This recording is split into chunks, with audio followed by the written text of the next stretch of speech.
Direction les Pyrénées, la saison de ski touche à sa fin et on retiendra notamment le retour d'une planche tout droit sortie des années 80.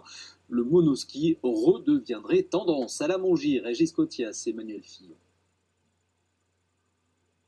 Reconnaissable au premier coup d'œil. Ce déhanchement, cette allure, c'est la signature du monoski. La pratique connaît son heure de gloire dans les années 80. Ces planches connaissent alors un succès fulgurant. J'ai commencé dans les Alpes du Sud.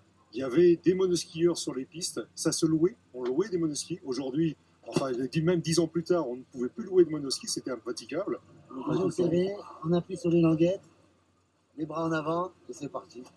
L'apogée, c'était les années 80-90, avec des milliers de monoskis produits chaque année.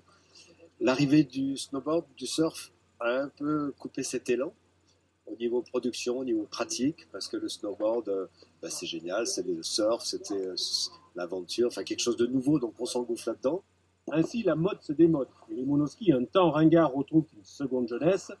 L'engin permet toutes les pratiques de glisse, large virage et même la vitesse. 114. Ça avait fait combien tout à l'heure?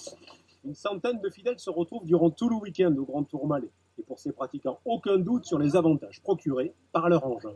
Je trouve qu'il y a une liberté, paradoxalement, même si on a les deux pieds attachés, parce qu'on n'a pas à se soucier de la jambe droite qui va se prendre une bosse, de la jambe gauche, de croisement et tout.